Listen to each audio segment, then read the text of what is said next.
Oh, magandang tanghali, kaibigan. Ah, ah, Magpapapedicure po ako ng walang bayad, libre. Sponsor po ni Ate Dorcas. Kasi madahan yung kanilang tagalinis ng kuko eh. Dahil sikat po ito. Marami siyang kliyente. Salamat. Bigay ni Lord. Ano po? Na-check-on ako ngayon. Ano ka po ba, born again? Ayan po siya. Oh. Ay. Good afternoon. Born again? Kasi mag-ano daw anniversary ang fellowship Sa kailan po ba yun? October at sabi sa akin kapon ng customer ko. Siguro sa kanila yon. Kayo. Ano ba sa inyo? Ito, September. Sa 17. Panlahatan daw eh.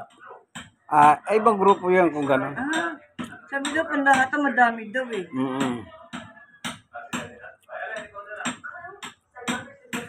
September 17. Ito yung alalay niya. Yun. Ay, asawa niyo yan? Tinawagan mo? Ano mo yan? Sabi ko, ito alalay mo. Oo nga. Anong pangalay mo, ne? Joy. Nakikita siya? Ayan po naman yung si manicurista. Hi, hello po. Hi. Anong pangalan mo? Anong pangalan? Si Jane po. Ayan, anong trabaho? Manicure. Sige, manawagan ka. Magandang tanghali po sa inyo, bayan. Busy po ako eh. Kung gusto niyo po siyang makontak para magpa-service po kayo ng paha at kamay. Malayo. Meron ka ba cellphone number? Ito po. Ano cellphone number mo? Saan lugar yan sila?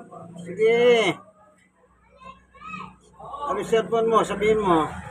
999 Ito. 58 Dito. Sabihin mo dito. 999-58-93-919. Okay. Narinig niyo po, pangalan niya Jane. Napakaganda niya, ano po? Naku, hindi At ang cellphone niya, sinabi niya. Kayong mga nanonood ng video ito, kung gusto niyo pong magpalinis ng kuko, palinis ng paha, naka-live yan po. Hindi libre. Libre ka. May bayad. Pero mura lang. Home service ang tawag doon. Tawagan niyo lang po sa cellphone na sinabi niya, Ayan. Thank you very much. Yan po, nagpasalamat na. Wala pang tumatawag. God bless. Thank Sige you po. God bless. Kung nagustuhan niyo po ang aming munting video, ipagsabihin niyo sa iba. Ano po? Kumbaga, kung marites man kayo, i-marites niyo po ito kasi makakatulong po kayo sa kanyang hanap buhay. Ano po? Hanggang dito na lamang po ang video ko. Ito pong inyong kaibigan kay Jesus, Brother Manny Bautista.